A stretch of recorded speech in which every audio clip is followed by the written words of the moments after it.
Hey everyone, and welcome back to the Amber Living Log. This is Beyond Film School, and I'm Amber, and today we're doing something different. We're doing an interview with Adam Baird and his channel, and we're talking about acting. So it is something a little bit different. It's sort of production, sort of not, but we're doing the other side of production, what you see on screen. We're talking about acting, the acting world, and I hope you enjoy the interview, and here it is. So first, let me start by saying thank you so much for doing this. Thank you. Thanks for watching my channel as well. Hey guys, how's it going? I have Adam with me, and he's going to tell you all about his life. Where is he from, what does he do, and why we're doing this collab. My name is Adam Baird. I'm an actor and a YouTuber. I'm from Utah, and I guess my dream is just to act in films, specifically films. I like plays and musicals as well, but I don't know, I really like the film industry. I love the film world, and I've sort of just dedicated my YouTube channel and everything to talking about how you can be successful as a performer and as an actor in this industry. Especially coming from a state, Utah, which isn't really well known for having a big city or a big scene in the film industry, you would be surprised of how much work there is out there. So that's kind of I don't know, that's kind of what gives me drive to get up in the morning and get going. What was your path? Like how did you discover you liked acting? Like when did you start acting? How did you, get on your way to doing this? I kind of hate this because I was really wanting to be a doctor growing up in high school, and then I took a theater class just to cover my arts credit. This is all the way back in high school, years and years ago. And I was really resentful getting into sort of the acting scene because I didn't want to be a theater nerd. Like, I didn't want to be known as that person. But as soon as I sort of got into it, I just loved that I just saw that I loved being part of that community and working on content and projects where people were just really invested in them and trying to benefit other people. So yeah, I started acting just really early in high school. My first film was a couple of years after that, where I was just an extra. I think it was like on a Hallmark film, just like as an extra in the background. Ever since then, I actually went to college, university, to study acting. And so I graduated with a degree in acting and theater. So, and now that I'm graduated, I'm just trying to do this full time as an actor and a director. And so that's sort of the path that has led me to where I am. But yeah, I think most of it has just come from hustle and doing lots and lots of different film projects. Why did you, I know you talked about this a little bit, but why did you start a YouTube channel? I've been getting booked for a lot of different projects, and a lot of my other acting friends keep asking me the same questions over and over of like, hey, how are you getting so much work? How are you finding jobs? Can you help me with my headshots? Like, where do I go to take headshots? And they just ask the same questions over and over. And so I guess I started it for selfish reasons, so I wouldn't have to keep answering the same questions over and over, but it is also something that is kind of fun to me. Like, I love making content. I love being part of things. I love, I don't know, I love discussing the parts of the industry that aren't fun to discuss. I think we need to talk more about that. Or at least not fun to experience. They're fun to talk about after the fact. Exactly. And I feel like there needs to be more dialogue about certain parts of the industry that we're not having, especially in like public spaces. And so that was sort of the reasoning behind me starting a YouTube channel. I know you talked about hustling, so what were the jobs that you had on the side? Did you get lucky and you just had like acting gig after acting gig and you just didn't have to have another job, or did you have to have other side jobs to kind of make a living? The job that sort of got me through college and everything was as a web developer, and I still work as a web developer, not full-time like I used to, but web developing was actually a really good job for me as I was getting started in this industry because it's a work from home job. So I can choose my own hours. I can work on location as long as I get a project done within the deadline. So that was sort of my hustle job that I still do now and then just because it pays so much money. But yeah, so that's sort of what I did to hustle and, I don't know, pay the bills. Talking about going on set, I mean, do you remember your first experience on set, and like, was there anything that really shocked you or surprised you? There was a lot of negative things that surprised me about being on set for the first time, because I thought it was just gonna be like this glamorous experience, right? And so we won't mention any names or any projects, but I remember the first project that I went on, sort of two things really shocked me. It was how much downtime there was, like how little work I actually did for the amount of time I was on set. And the second thing was how snobby some of the actors were. Yeah. Like, honestly, how, like, the lead actors and stuff, I think they were trying to be funny, and I think maybe in their little group that they had, they were being funny, but I just remember all the background, because this is my first film, right? I was just a background on it. My group of background extras, we kind of all just like rolled our eyes and was like, who is this guy? And why, like, they could have cast someone way better for this part. Like, why is he, like, I don't know, he was kind of an idiot. And so it kind of shocked me. I don't know, it shocked me because I had done only theater up to that point. And so it was just a different world coming into the film world where there is downtime, where there's collaboration happening right then and there. It's not this huge long rehearsal process. So it was kind of fun. It was exciting, and yeah, that was kind of what stood out to me. My first film ever. With all your experience on set, what has been like what was the hardest thing you had to tackle, learn, or, you know, what like really hit you like a ton of bricks was like, oh God, I have to do this, you know, this is what I have to learn how to handle? It was sort of a aha moment, an aha day, when I realized that what I thought I was good at, that I kind of sucked at. As in, like, I don't know, there was this moment where I was like, what am I doing as an actor out here? Like, how, like, I am not good at this. What is going on? I remember there was a film set that I did where I had to walk barefoot while a camera was dollying backwards in front of me. So I was like walking over the dolly track without shoes on, and everyone was like, be careful, but we really need this shot, da da da da. And careful, like, but if you could just do it, great, to be. yeah. And they're like, we need you to be really happy, we need you to interact with this person and talk to this person as you're walking. So like, how do you do that? Like, I was like, I cannot do this as an actor. Like, I'm focusing on not stubbing my toes on this dolly, like, track beneath me. And I'm supposed to be natural and, like, happy and, like, talking to people. I don't know. And so there's been moments like that where I just realized, like, oh shoot, this is hard. Like, not only, like, acting is hard just in itself if I'm just in a closed room doing a monologue, but it's hard multitasking, like, being authentic every single take. And I don't know, it's so easy to be bad at it. And it's like a very small percentage on this, like, scale where it actually goes into the good range. And so I guess, yeah, I don't know if that answered your question, but yeah, that's one of the things that, like, I really had to learn, I guess, the hard way. And I'm still working like, at. The cueing, trying to figure out the right blocking. And that is pretty tough, though, when you're trying to do it. I mean, I've seen people, I mean, trying to figure it out is hard enough, you know, so it's like trying to do it is a completely different thing. So I have one more on-set question. How do you describe, like, the relationship between the actor and director? Like, when has it been great, and when can it just be horrendous? I mean, have you ever had a bad experience with a director? Fortunately, I would say there's more good experiences than bad experiences. There's the classic director that I guess we joke about as actors, of, like, coming up to you and being like, hey, like, I really like what you did, but can you make this next take more blue? Or, like, can you be more yellow in this next take? And you're like, what are you talking about? Like, was I saying the line wrong? Did I look funny? Like, what?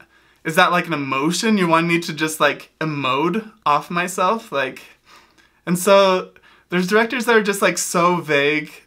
And I started realizing that those directors are more,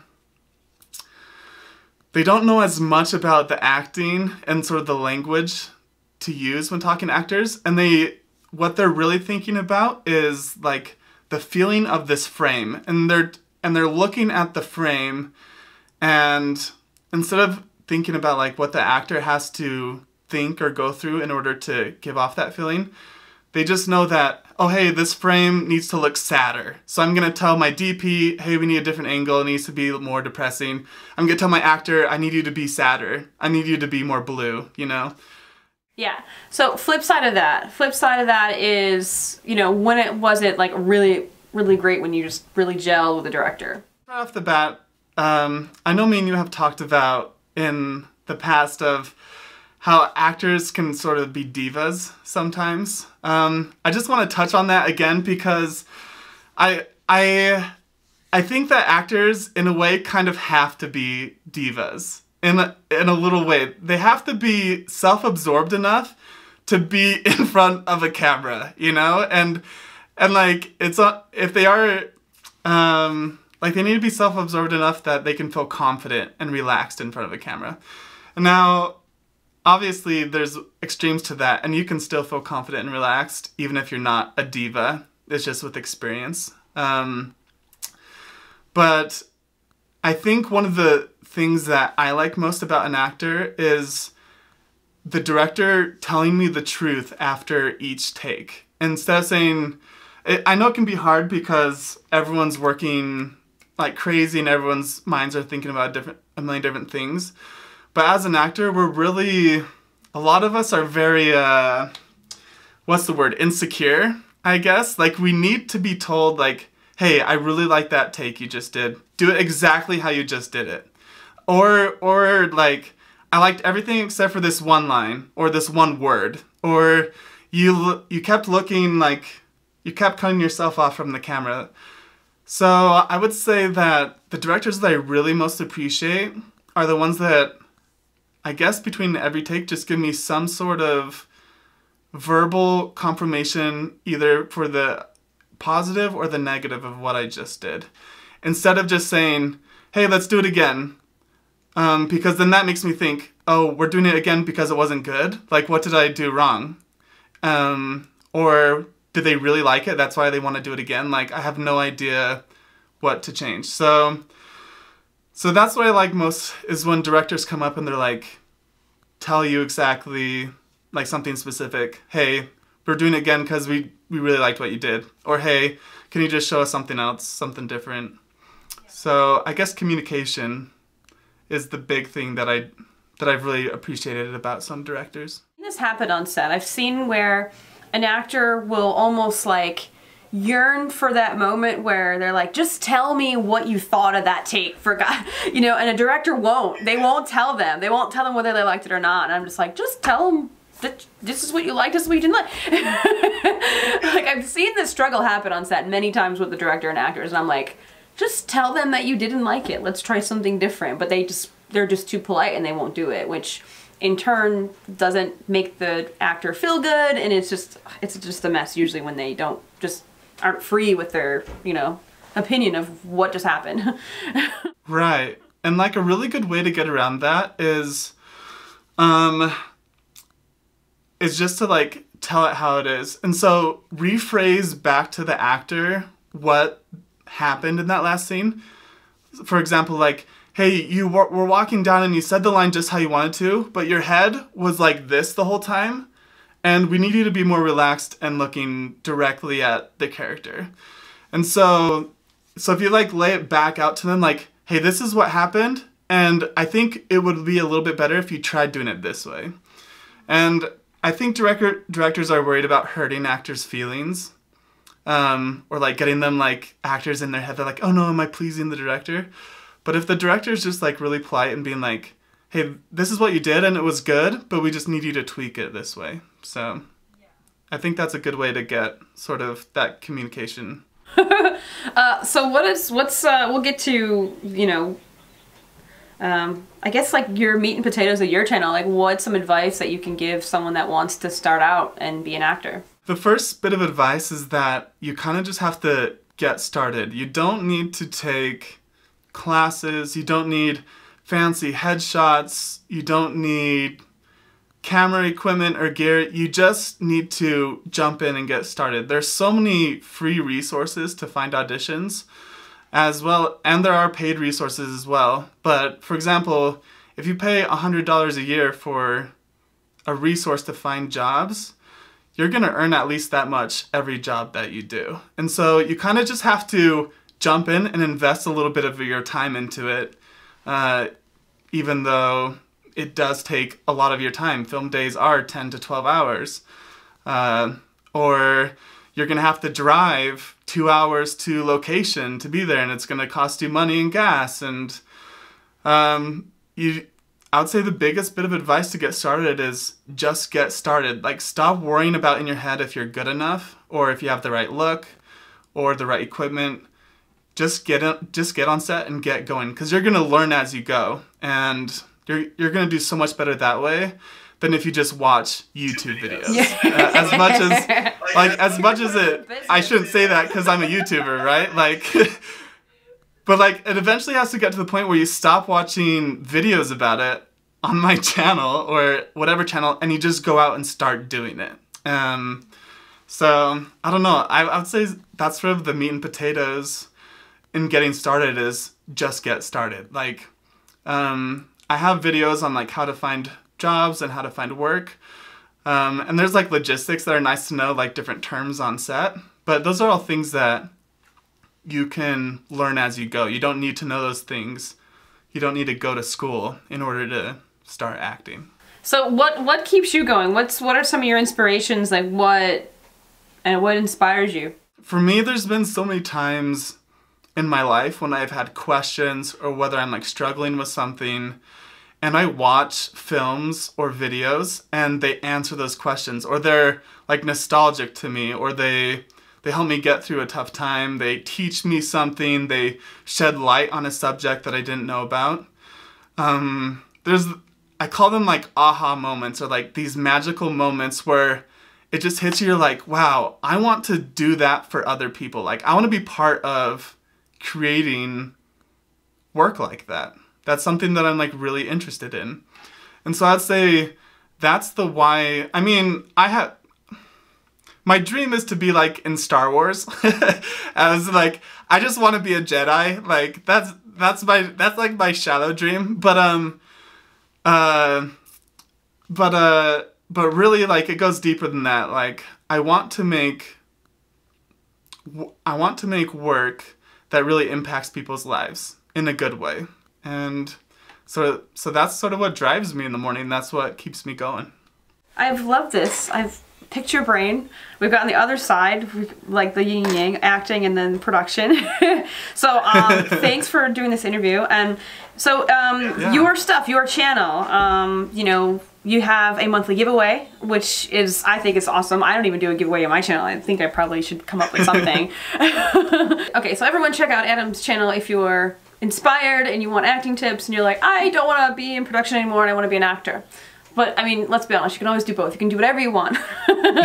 So his link and his YouTube channel and Facebook will be in the description below.